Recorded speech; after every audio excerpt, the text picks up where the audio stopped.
Tungsten கனிம வளத்தை கொள்ளையடிப்பதற்கு ஒன்றிய அரசு அனுமதி வேதாந்தா நிறுவனத்தினுடைய இந்துஸ்தான் லீக் நிறுவனத்திற்கு அனுமதியை வழங்கின உடனே இதை எதிர்த்து அங்கே இருக்கிற ஒரு சின்ன சின்ன அமைப்புகள் முதல் கட்டமாக மாவட்ட ஆட்சித்தலைவரிடம் மனு கொடுத்தாங்க. அதற்கு அடுத்தபடியாக மதுரையினுடைய நாடாளுமன்ற உறுப்பினர் தோழர் சு வெங்கடேசன் அவங்க மத்திய அமைச்சர் கிஷன் ரெட்டியை சந்தித்து மனு கொடுத்ததோடு மட்டும் இல்லாமல் மொத்த விவரங்களை சேகரித்து அதற்கான ஒரு பத்திரிகை செய்தியை முதலாக மக்கள் மத்தியில் இந்த விஷயத்தை வெளிக்கொண்டு வந்தவர் அப்படின்னு சொன்னால் மதுரையினுடைய நாடாளுமன்ற உறுப்பினர் தோழர் சு வெங்கடேசன் அவங்க தான்.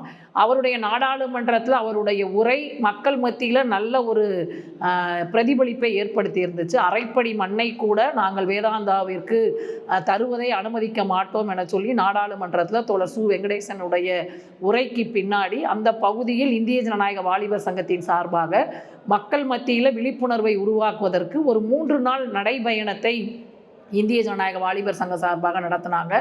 அந்த நடைபயணம் பார்த்தோம் அப்படின்னு சொன்னால் அந்த பகுதியில் இருக்கிற கிராமத்தில் இருக்கிற மக்களே இந்திய ஜனநாயக வாலிபர் சங்கத்தினுடைய நடைபயணத்தை கொண்டாடினார்கள் அப்படின்னு தான் நம்ம சொல்ல முடியும்.